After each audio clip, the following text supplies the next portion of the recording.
22, 12, 22.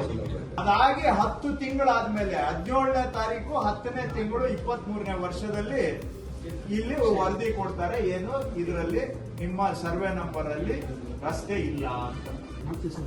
ಏನ್ ಮಾಡ್ತೀರಾ? 2 ನಿಮಿಷದಲ್ಲಿ ಇದನ್ನ ಬರೆಯೋದನ್ನ 10 ತಿಂಗಳು ತಗೊಂಡಿದ್ವಿ. ಹೋದ ವರ್ಷ ಡಿಸೆಂಬರ್ ಇಂದ ಸುತ್ತಾ ಇದ್ದಾರೆ. 11 ತಿಂಗಳಾಯ್ತು ಇವತ್ತು ಕರೆಕ್ಟ್ ಆಗಿ.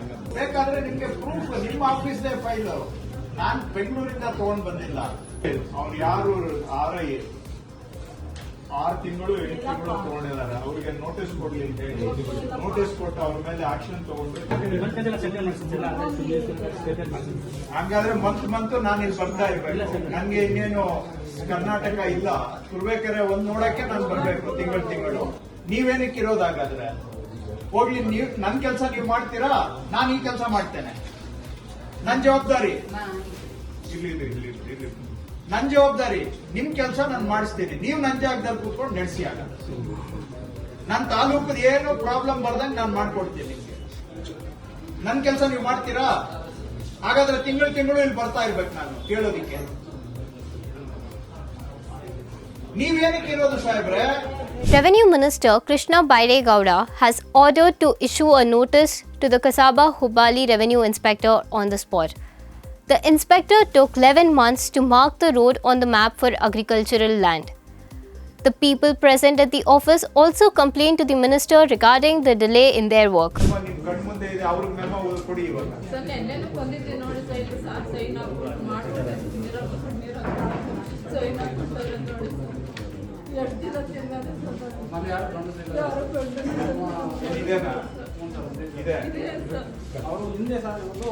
ಯಾವಾಗಿಂದ ಬರ್ತಾ ಇದ್ರಿ ಇಲ್ಲಿ? ಒಂದು ವಾರದಿಂದ ನೋಡಿ, ಇದನ್ನ ಹೇಳಿದ್ರು ಸಹ ಇದನ್ನ ತಗೊಂಡೆ. ನಂಗೆ ಏನು ಗೊತ್ತಾಗಲ್ಲ.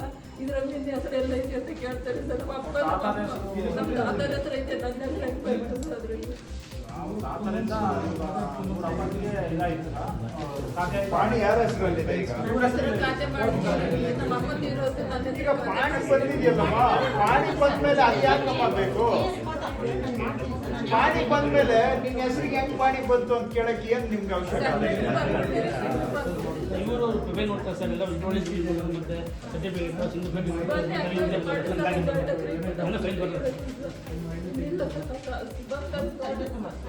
ಅಲ್ಲಮ್ಮ, ಯಾಕೆ ನಾನು ಇವತ್ತು ಇದನ್ನೆಲ್ಲ ಬಿಡಿ, ಏನು ಪ್ರತಿಯೊಬ್ಬಮ್ಮನಿಗೂ ನಾನ್ ಬರಲ್ಲ? ಏನ್ ಹೇಳ್ತೀರಮ್ಮ ನೀವು? ಅವ್ರಿಗೆ ಸ್ವಲ್ಪ ಮಾನವೀಯತೆ ಬೇಕಲ್ಲಮ್ಮ.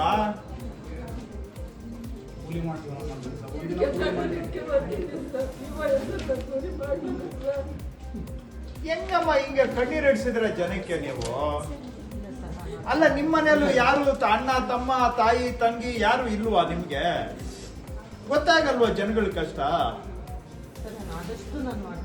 ಆಯ್ತಮ್ಮ, ಈ ಆಯಮ್ಮ ಒಂದ್ ವಾರದಿಂದ ಸುತ್ತಿಸ್ತಾವ್ರೆ. ಏನ್ರಿ ನಿಮ್ ವಿಎ ಒಂದ್ ರಿಪೋರ್ಟ್ ಕೊಡಕ್ಕೆ ಏನ್ರಿ? ಕೇಳಿದ್ರು ನಾನು ಹೇಳಿದೆ, ಅದನ್ನು ಮತ್ತೆ ವಿಎ ಬರ್ಕೊಟ್ಟೆ ನಾನು ಮಾಡ್ಕೊಡ್ತೀನಿ ಅಂತ ಇವ್ರಿಗೆ ಹೇಳಿದ್ದೀನಿ. ಸರಿ,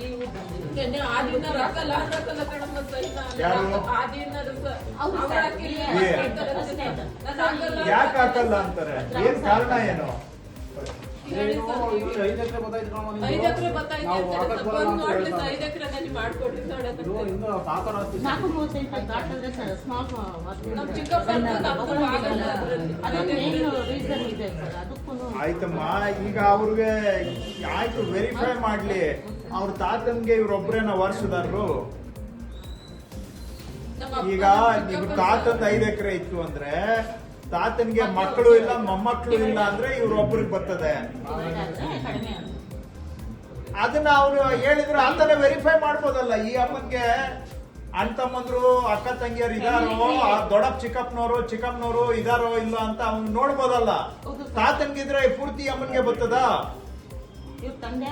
ಮತ್ತೆ ಅದನ್ನ ವಿಲೇಜ್ ಅಕೌಂಟೆಂಟ್ ಹೇಳ್ಬಿಟ್ಟು ನಿಮ್ಗೆ ಇಷ್ಟು ಬರ್ತದೆ ಅಂತ ಹೇಳಿದ್ರೆ ಪಾಣಿ ಇರೋದೇ 227ಕ್ಕೆ. ಆಯ್ತು, ಹಂಗಾದ್ರೆ ನನ್ಗೆ 5 ಎಕರೆ ಕೊಟ್ಬಿಡಿ ಹೋಯ್ತೀನಿ ಅಂತ ಹೇಳ್ತಾವಳೆ ಅಮ್ಮ. ಕೊಟ್ಬಿಡಿ ಹೋಗ್ಲಿ 5 ಎಕರೆ. 5 ಎಕರೆನೂ ಕೊಡಲ್ಲ. 2 ಎಕರೆ 27 ಗುಂಟೆಗೆ ನೀವು ಅವ್ರಿಗೆ ಸರ್ಟಿಫಿಕೇಟು ಕೊಡಲ್ಲ. ಏನ್ ಮಾಡ್ಬೇಕು?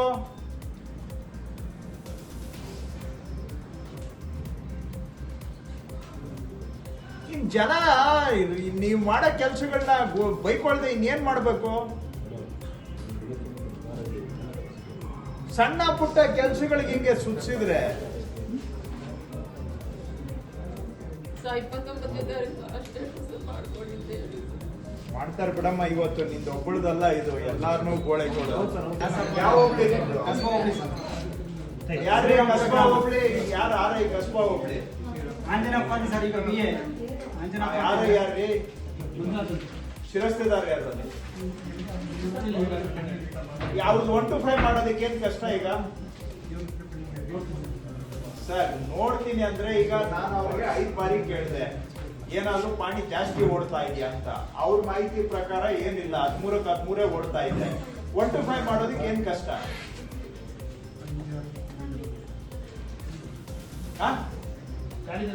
ಏನಮ್ಮ ಸ್ವಲ್ಪ ನೀವ್ ಹೇಳಿ. ಅವರು ಪಾಪ ಗಾಬರಿಯಲ್ಲಿದ್ದಾರೆ, ನೀವ್ ಹೇಳಿ. ಈಗ ಅವ್ರು ಹೇಳಿದ ಮಾಹಿತಿ ಪ್ರಕಾರವಾಗಿ 13ಕ್ಕೆ 13 ಇದ್ರೆ ಹಾಗೇನೆ ಗ್ರಾಂಟ್ ರಿಜಿಸ್ಟ್ರು ಇದೆ ಅಂತಾನು ಇಟ್ಕೊಳ್ಳೋಣ. ಏನ್ ಕಷ್ಟ 1 to 5 ಮಾಡಕ್ ಅವ್ರಿಗೆ? ಯಾಕೆ ಮಾಡ್ತಾ ಇಲ್ಲ?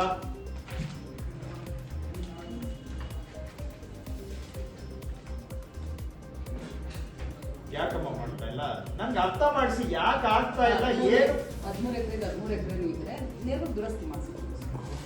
1 to 5 ಮಾಡಿದ್ರೆ ತಾನೇ ಆಮೇಲೆ ದುರಸ್ತಿ ಆಗೋದು. 1 to 5 ಇವರೇ ಮಾಡ್ಬೇಕಲ್ಲ, ಆಮೇಲೆ ನಾವು ಸರ್ವೆನವ್ರನ್ನ ಕೇಳ್ಬೋದು ಉಳಿದಿದ್ದು. ಯಾಕೆ ಮಾಡೋದಿಲ್ಲಮ್ಮ? ಮತ್ತೆ ಅವರು ದಾರಿ ಕೇಳ್ತಾ ಇರ್ತಾರೆ, ದಾರಿ ನೀವು ಹೇಳಿ ಬಿಡಿಸ್ಕೊಡ್ಬೇಕಲ್ಲ. ದುರಸ್ತಿ ಮಾಡುವಾಗ ಬೇಕಾದ್ರೆ ಇವರು ಒಂದ್ ದಾರಿನೂ ಎಳೆದು ಬಿಟ್ಟು ಎಲ್ಲ ಒಂದ್ ಕಡೆ ಇಟ್ಬಿಟ್ರೆ ಆವಾಗ ಪರ್ಮನೆಂಟ್ ಆಗಿ ಸಾಲ್ವ್ ಆಗೋದಿಲ್ಲ. ಅದೇ ರೀ, ಸರ್ಕಾರದಿಂದ ಕೊಟ್ಟಿದೀವಲ್ಲ ಅವ್ರಿಗೆ, ಅದೇ ದುರಸ್ತಿ ಯಾಕೆ ಮಾಡ್ಕೊಡ್ತಾ ಇಲ್ಲ?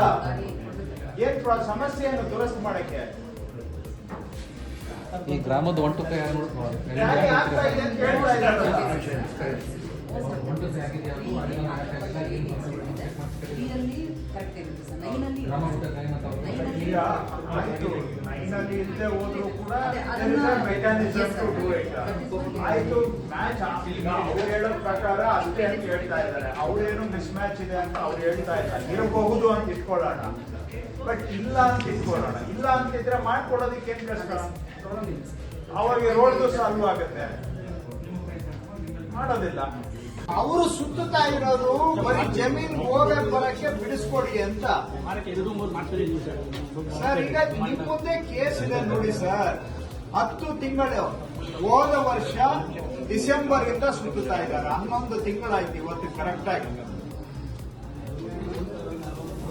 11 ತಿಂಗಳು ಅಲ್ಲೇ ಇದೆ, ಫೈಲ್ ಅಲ್ಲೇ ಇದೆ ನೋಡಿ. ಬೇಕಾದ್ರೆ ನಿಮ್ಗೆ ಪ್ರೂಫ್ ನಿಮ್ಮ ಆಫೀಸ್ದೇ ಫೈಲ್. ನಾನ್ ಬೆಂಗಳೂರಿಂದ ತಗೊಂಡ್ ಬಂದಿಲ್ಲ.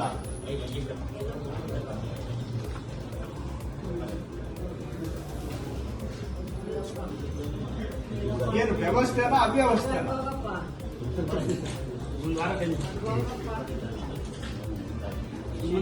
ಅವ್ರು ಯಾರು 6 ತಿಂಗಳು 8 ತಿಂಗಳು ತಗೊಂಡಿದ್ದಾರೆ. ಅವ್ರಿಗೆ ನೋಟಿಸ್ ಕೊಡ್ಲಿ ಅಂತ ಹೇಳಿ ನೋಟಿಸ್ ಕೊಟ್ಟು ಅವ್ರ ಮೇಲೆ ಆಕ್ಷನ್ ತಗೊಂಡು ನಿಮ್ಗೆ ಇಷ್ಟು ಒಂದು ಬರ್ಕೊಡಕ್ಕೆ ಏನೋ ಒಂದು ರಿಪೋರ್ಟ್ ಕೊಡಿ ಅಂತ ADLRಗೆ ಕೇಳೋದಕ್ಕೆ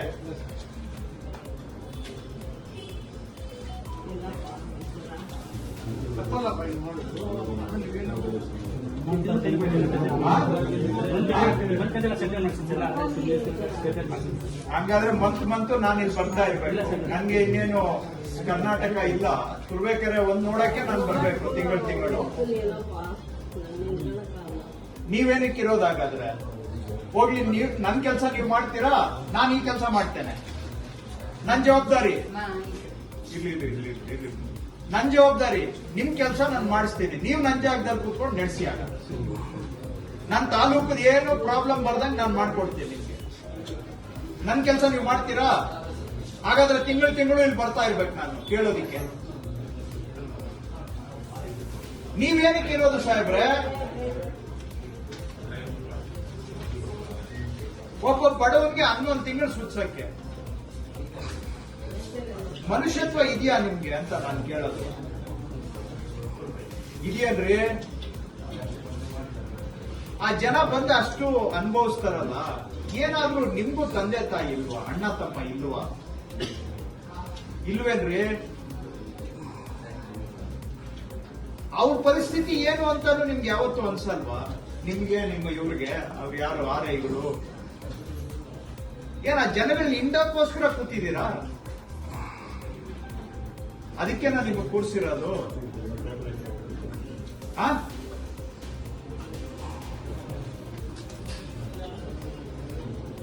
ಇನ್ ತೆಗಿತಾ ಹೋದ್ರೆ ಇನ್ನು ಪ್ರತಿಯೊಂದು ಹಿಂಗೆ ಇರ್ತದೆ. ಒಂದು ಸಣ್ಣ ಹಿಡುವಳಿದಾರರ ಸರ್ಟಿಫಿಕೇಟ್ ಕೊಡಕ್ಕೂ ಕಣ್ಣೀರಿಡ್ಬೇಕು. 11 ತಿಂಗಳಿಂದ ಸುತ್ತಿ ರಸ್ತೆಗೆ ಜಾಗ ಮಾಡ್ಕೊಡಕ್ಕೆ ಇವತ್ತಿಗೆ ಆಗಿಲ್ಲ.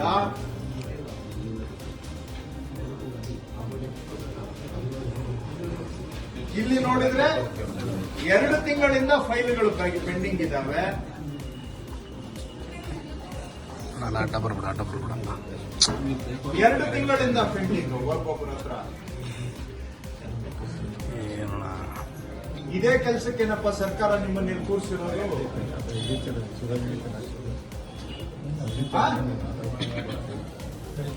ಇದ್ರ ಬಗ್ಗೆ ಏನ್ ಮಾಡೋದು? Tendency to do something. ಇವ್ರು ಯಾಕೆ ಇಷ್ಟು ದಿನ ಪೆಂಡಿಂಗ್ ಇಟ್ಕೊಂಡಿದ್ದಾರೆ? ಸರ್ ಈಗ ನಾನು ಕೇಸ್